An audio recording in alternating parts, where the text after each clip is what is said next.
Girl P, best friend, my girl, and wifey. Sana magustuhan mo tong wedding gift ko sa'yo. Alam kong hilig mo mag-invest ng mga ganitong gift. I love you.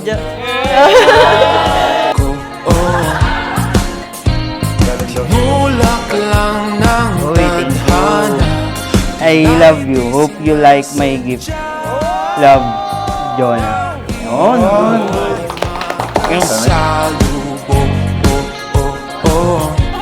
Hindi na nalito. Huwag mo na pigilan pa. Mga matay di nakatingin sa iba.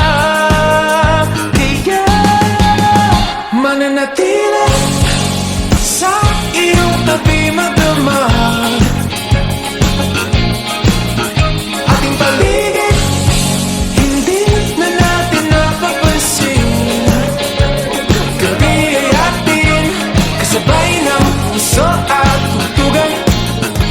Paghindak ng ating katawan. Thank you so much, Boy P, sa gift mo and sa lahat-lahat. Sa pagmamahal mo na binigay simula nung nakilala kita. Yun. Thank you so much. See you at the altar. Mananatili sa iyong tabi magdamag. Ating paligid hindi na natin napapansin. Gabi ay ating kasabay ng puso at tutugan. Paghindak ng ating katawan. Mananatili hindi ang bukas natin. Ngunit itong gabi ay atin.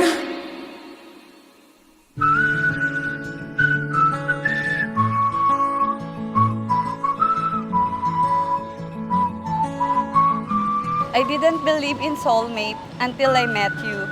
Little did I know, the person behind the camera of those pictures during our college graduation ball will be my husband today.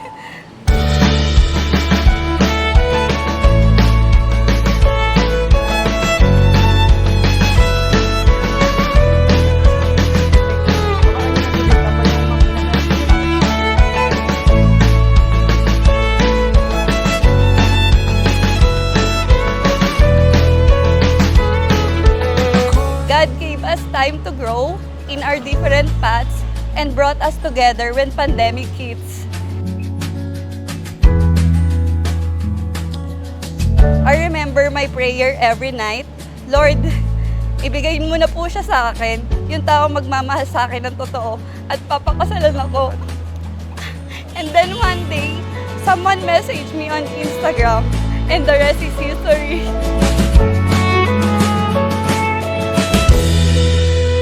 Ngunit kahit saan ka mapadpad, kahit ilang taon ang lumipas, kahit ika'y mapalayo sa piling ko, ikaw pa rin ang pipiliin ko.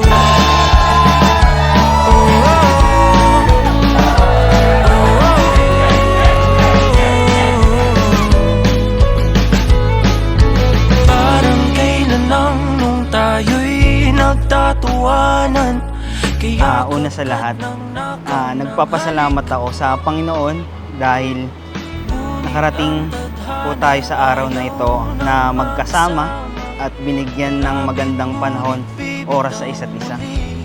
Laking pasasalamat ko sa Panginoon sapagkat ngayon hindi lang picture ang binigay sa akin kundi ang makasama ka at mahalin ka habang buhay. Kahit saan ka mapadpad, kahit ilang taon ang lumipas, kahit ika'y mapalayo sa piling ko, ikaw pa rin ang pipiliin ko.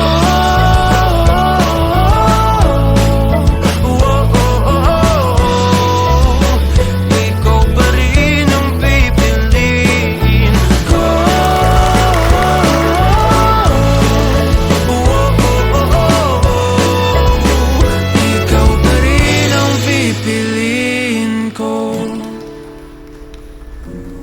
I am excited to start this journey with you and to call you my husband.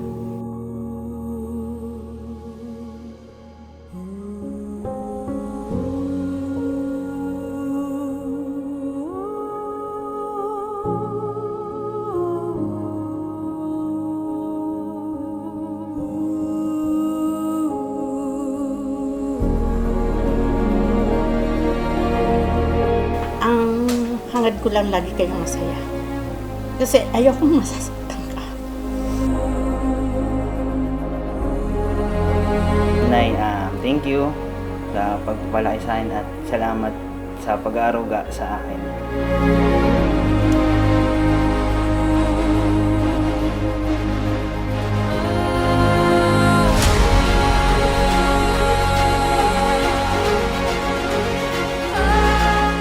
Nasa next chapter na ako, pero di ko kayo pababayaan pa rin.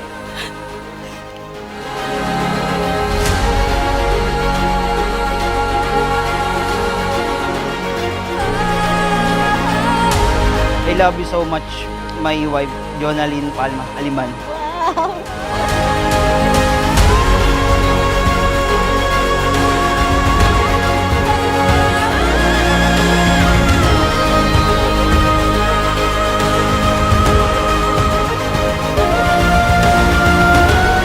And now that God answered my prayer, I promise to love you every day for the rest of my life, even when it gets hard. Through thick and thin, I will be your support system. I love you. Abi.